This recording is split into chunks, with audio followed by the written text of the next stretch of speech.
and we just wanted to say thank you to her. So here we are, Friday. Today we're going to talk about something that I think we're all reading and hearing a lot about. Businesses are starting to open up. What does that mean to us?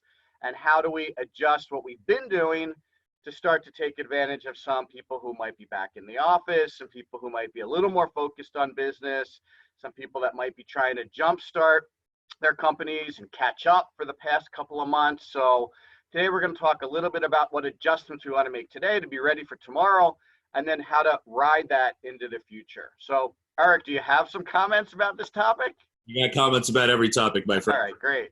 Well, I was working with a prospective client, and they asked the same question. Like, okay, if I engage with Square 2 Marketing, what are you going to work on? So besides the traditional messaging and foundational things that we talk about often, having a great website, email marketing, so forth and so on, we talked about how their first foray into marketing should be around a campaign, and how a campaign would give them focus on what they're trying to talk about, who they're trying to attract, and what results they're trying to get. So when you're thinking about reopening, think about it from a perspective of a campaign. What right now do your target market folks want to get? What do they want to hear about? What do they need help with? And that would be a good starting point. We've used this example before, but we have a great client who helps big box stores clean their stores. And before, they were under the category of janitorial services and maybe just thought of as an expense. But because of the shift in the pandemic, now they're essential because they are focusing on sanitizing stores and making sure that customers that come into those stores feel safe. Immediately, you can see the shift from janitorial services to sanitization priorities, and that's the campaign that we built for them, is that going to their existing clients for more services around sanitization and talking about prospects like, you can't have your store not sanitized or people aren't going to come in. People in the neighborhood are going to talk about how you're not adhering to best practices. So the question that we would put to the listeners today is, what campaign can you fashion that will tell a story that's specific to what's going on today? I mean, you've seen it all over the US where everybody now has no contact, some interaction, right? And that's a response to the folks that people don't want to, go into a restaurant and pick up their food. They don't want to go into a car dealership and pick up their car. They want no contact to be safe. Well, that's a pivot that those companies made, albeit pretty abruptly and probably without a lot of strategic thinking, but they just adapted to what's going on. Now, everybody in their, and their brother is talking about no contact. So now that becomes table stakes. The question is, what can your company do to stand out and be a little remarkable about your campaign? Back to you, Mike. Yeah, so I think there are a couple of takeaways here. A, we adjusted a lot of what we were doing when we were in the heat of the pandemic so that our messages were very empathetic and very COVID focused. And now that we're coming out of it, or at least looks like we're coming out of it, we just have to make another adjustment. And to Eric's point, while we were trying to encourage you guys to really think about what your prospects and customers were going through a couple of weeks ago, think about what they're going through now. And it's going to be a little different. They're going to potentially be bringing employees back. They're going to be trying to think about how these employees can work effectively in the office, maybe with a different configuration.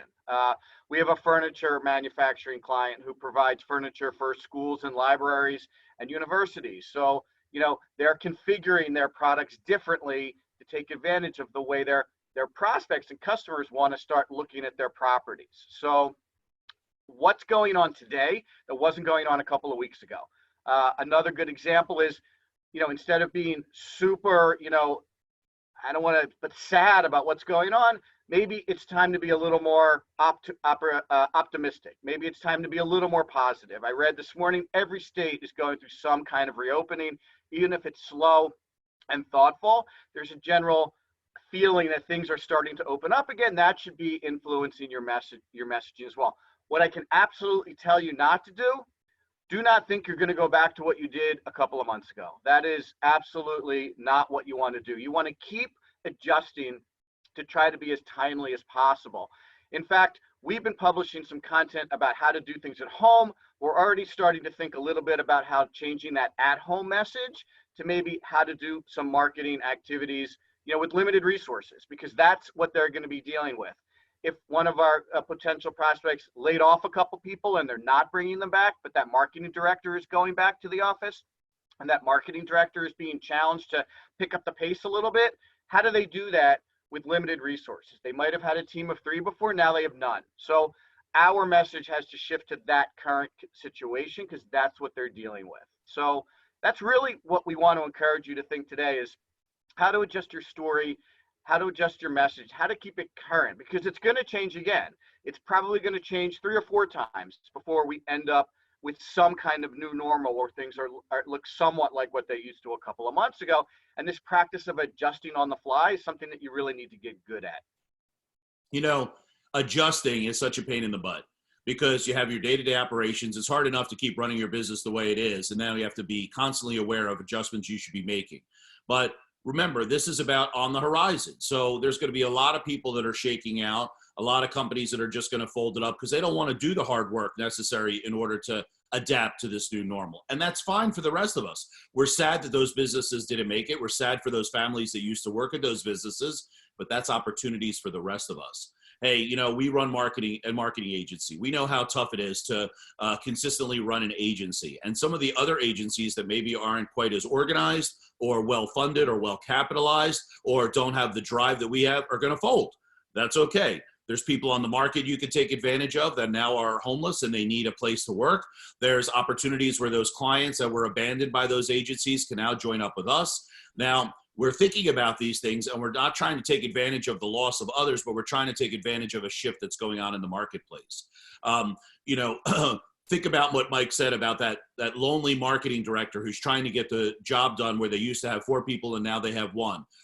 If you just take a half an hour and brainstorm, what does that person need? What messaging do they want to hear? How can you support them? And not only for always for money, content is a good way to support them as well.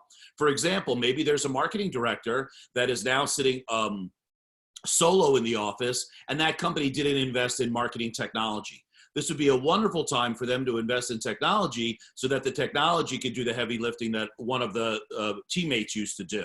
And now we have more efficiency, and maybe they didn't really consider marketing technology a high priority before. Let's create content to let them think about that. So think about your industry, right? The same way, what are your target markets suffering with right now? What challenges they have? What questions do they have? How are they so confused about, should I go left or should I go right? And you're in a perfect position to be that thought leader to help them make that decision. Yeah, one way that you can really lean into this particular challenge that I think people are going to be thinking about over the next couple of weeks is they lost a couple months. So how do they catch up? I think that's going to be something that's very prominent on a lot of CEO and business leaders' minds over the next few months is how do I make up for what we lost in March and April? How do I catch up? They still want to try to have a strong year. Now, maybe they've lowered expectations, maybe they've lowered projections accordingly, but they're going to want to try to catch up. There's pressure on them from their investors, from their board, from their other owners who may be part of that company, partners who are going to want the company to try to catch up. So all of us are going to be in a position to try to help our clients and our customers catch up. So what services can you provide that are rapid response, fast shipping, restock inventory, a fast delivery of services, condensed engagement timeframes?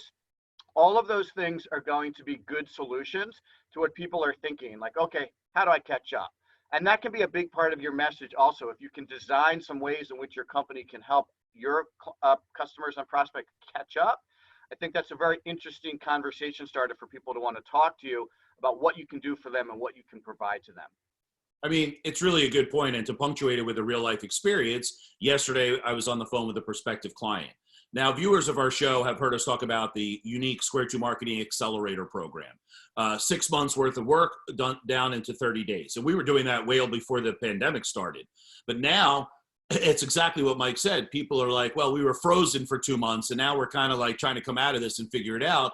Well, here's a program we had that solves that problem. Hey, let's get a lot of stuff done quickly so that you can still salvage the rest of the year. The question is, what could your company do, right, that could help them fill gaps or help them still have 2020 to be somewhat of a success? And that's a big challenge, but every single company can pivot in order to provide some kind of services that would help people in this new normal. The question is, how do you think about it? So I wanted to take you through a couple of steps that might make it easy for you to develop that. One, define your perfect client. Now, that perfect client might form in two buckets, the old perfect client and the new perfect client. So back to our conversation about cleaning those big box stores, the old perfect client used to be the general manager of the store who wanted their store clean. But now the new perfect client is the CEO of a chain of big box stores who knows that brand image, public relations are critical. How are they going to put sanitization in the forefront? So there could be an old target market and maybe some new ones that you want to consider. Take one of those buckets, whether old or new, and start listing out their pains and problems. Back to the big box store cleaning. I'm worried about people not coming into my store. I'm worried about people in my neighborhood talking about me. I'm worried about the bad press I might get if someone got sick in my store. I'm worried about the expense that it might be to double my investment in cleaning services. And this is just off the top of my head. Now that you have that list of pains and problems, have you and your team go through those pains and problems and say, well, how can we solve those? Well, if you're an auto body shop, you know that if someone bangs up their car, the solution is I fix their car. Okay, that's simple enough, right? But in the new normal, I banged up my car. I want no contact drop off and delivery. I want sanitization to be part of the finished job because I don't know where those workers that are in my car are there. I want a sticker on the door jamb that says this car was certified not only fixed but cleaned by this company. And those are small changes you can make based upon the pains and problems of your new target market. Now, the last step, which is the hardest step, is about being remarkable. If you're going to provide solutions for that, put an extra layer of uniqueness or differentiation on top of that. Just the fact that a sticker was created for a penny a piece that puts it in the door jamb that says this car is certified sanitized is a whole different ballgame because other folks won't think that way. They'll say, yeah, we'll clean the car, we'll give it back to the people, whatever. But that little extra step makes someone go, wow. Now, go ahead a few weeks. Now someone gets in the car. They say, what's that bright orange sticker on that door jamb? They say, oh, I had this car fixed at an auto body shop and they sanitized it for free because of what's going on. Oh, I've never heard of that. You know what? Maybe I'll take my car in. So that's how you can start to generate some good buzz without advertising and selling. Now, I want to make one last comment about pricing. A lot of people are going to be under duress because their budgets are going to be cut. Whether true or not, the reaction is going to be, let's circle the wagons and save our budget because we don't know what's going to happen. That does not mean that your company has to then lower its prices in order to match up with that. By being differentiated, by coming up with solutions in the new normal, you're entitled to a few more pennies on the deal. If you can solve someone's problem and do it in a remarkable way, price does not become an option anymore. People are willing to pay for that value. So we're pleading with you not to just discount to make it easier to close deals, because then your profit margins are going to be smaller. You're on that hamster wheel of trying to close more deals in order to make up the money. And now you're in the same position you were during the pandemic. So try to hold the line on pricing and combat that with a great story that'll make someone go, yeah, that is worth a few more dollars on the deal. Back to you, Mike. Yeah, so if we take Eric's ideas and suggestions, we now have to tell everybody what we're doing. And this is where a lot of the marketing and sales and even customer service conversations we've had over the past couple of weeks really start to become the toolkit in which we're going to do this.